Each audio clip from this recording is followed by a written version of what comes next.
Tonight for dinner, Mac made chicken wings and chicken drumsticks, and Darius is sporting some tats courtesy of the little kids. Hey friends, Kate from Venison for dinner, and it's another what we ate this week. So if you're wondering what we ate, stick around. And also, isn't this fun? Just a second, look at Mac's shirt his friend got him. Anyhow, Mac made chicken wings and chicken drumsticks. Oh, Marius made pumpkin seeds, which are not for dinner, but we're enjoying them.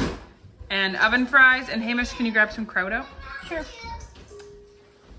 I was working on baking a couple pumpkins that we got from friends. I bought 6 pumpkins. I thought they were much smaller pumpkins. They're like 10-pound pumpkins. They were huge pumpkins. Anyhow, so 2 of them got baked.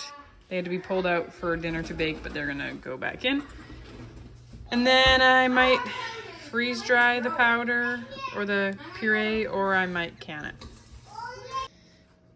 Bedtime snack. I have some canned strawberries I found in the fridge and vanilla yogurt. This is gonna be delicious. But first, I made a batch of cream cheese. There's a recipe on the blog, venisonfordinner.com. It's one of the first cheeses I always make after a cow's calf. And this is because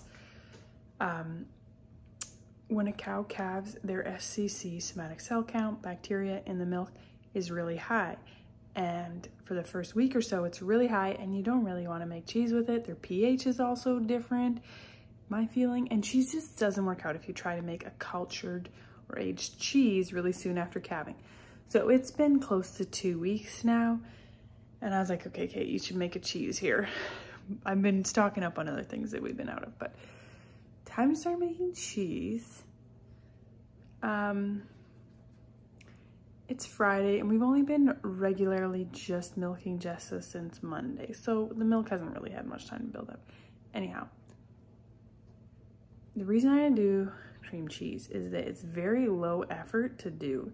So if it messes up, like if this is contaminated, which I can tell now it's not, if it was contaminated, like really bubbly, I'd be like, oh, still too high a bacteria count. Let's give her another, few days or whatever, and then try again. Anyhow, it's so easy because I just took, this is last night's milking, 2.5 gallons, and I added a clabber culture to it, and this is actually one I'm trying to outrun it. So it just sits for 24 hours and then you strain it. Super low effort, so if it messes up and it goes to the pigs, it doesn't feel like wasted effort, versus like if I go through the effort of making a wheel of cheese, it doesn't work out, then I'm really bummed. One thing I learned from Cheese and from Scratch, who is a in real life friend of mine, when you're straining cream cheese, make sure you strain, like the fat is on top, right?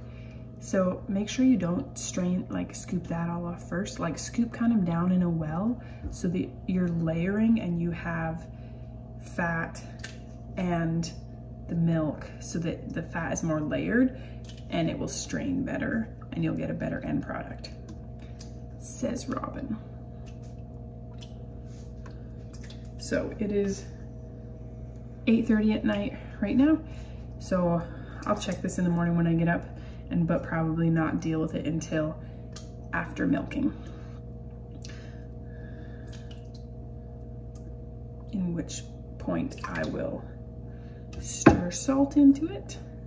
And then I usually let it drain a little longer after I stir salt into it because that always draws some moisture out. And then put it in containers and freeze what I won't use in the next week or so. I should show you what this looks like. Beautiful. That yellow is the butter fat. So you can see how the fat's layered in there.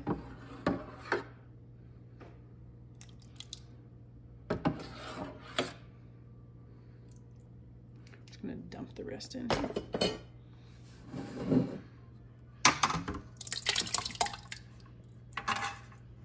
My cream cheese, like, landlocked and didn't drain.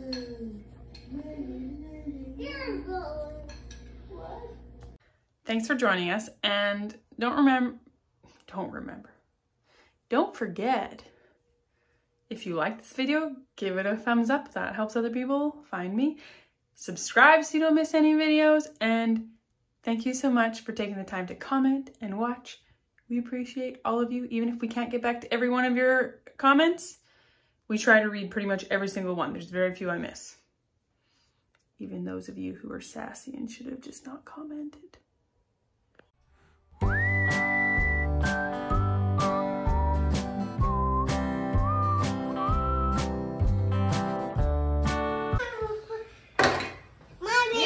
Double my phone. My baby fork. I get baby fork. You got your baby fork? Yeah. Hey, Hamish, are you having it? Mama, I think it's so okay, no. Mama, it's so unfriendly. Mom, come on. No. Marius and Mac stopped at Costco for me. The only day they could go, they could only get shelf-stable things. So, Did they know what we were doing? Mac and Hamish were taking a trapping course. Hamish game? Sorry, Mac and Marius. Guys, you're distracting me. Freya? Okay. Okay, Hamish, that's not necessary either. So, let's see. Already got put away 3 things of Chosen Foods avocado oil mayonnaise. I've been making my own avocado oil mayonnaise. Crunch some numbers, look at the ingredients. Pretty much even to just buy the mayonnaise. So sometimes I make it, but we also buy it. And 2 packs of ketchup. We have 3 boxes of our favorite crackers. Maple syrup. Just 1 thing of chocolate chips? Yeah. That's all I asked for? Yeah. Oh, thanks. 3 things of ramen noodles. I asked for the peppermint ones of these that apparently just came out.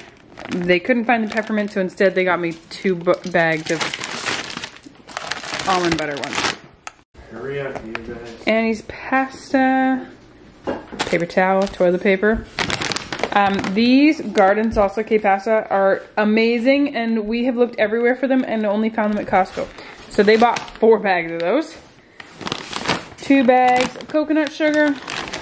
We love sliced almonds, like on oatmeal and in granola, on rice pudding, all sorts of breakfast things. So 2 bags of those. 1 bag of regular K-Pasta chips, and I asked for Kirkland brand. No, I just asked for granola bars. You said Kirkland. Did I say Kirkland granola bars? So we got 3. So they got 3 different kinds of granola bars. These are nice for when we're going on an adventure and we just need something to throw in a basket for snacks. And this is some supplies, hardware supplies, for something that is happening there soon.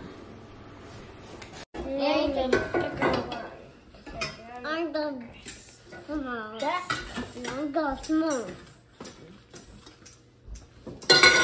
Can we use icing sugar, Mom? No, you can have maple syrup. Amos, No, stop. Stop. Making a wheel of cheese this morning. I'm undecided what cheese I'm making, but all my cheeses start the same pretty much. Heat to about 85, add clabber culture and rennet. So I got another 10 minutes to decide what cheese I'm making. Some espresso starting on the stove here. I did make cheese a couple days ago. It brined and now it's sitting here. Let's see, today's Tuesday. I made this on Saturday. And then I have some cream to become into butter. Hey guys, just chill a little bit. I decided on making an Alpine cheese, and if you go to venisonfordinner.com/shop, there's a free clabber cheese course, or there's actually a free masterclass that you will automatically get the clabber course when you take the masterclass, but it's all about milk cows and making different dairy, how I make all our dairy from scratch.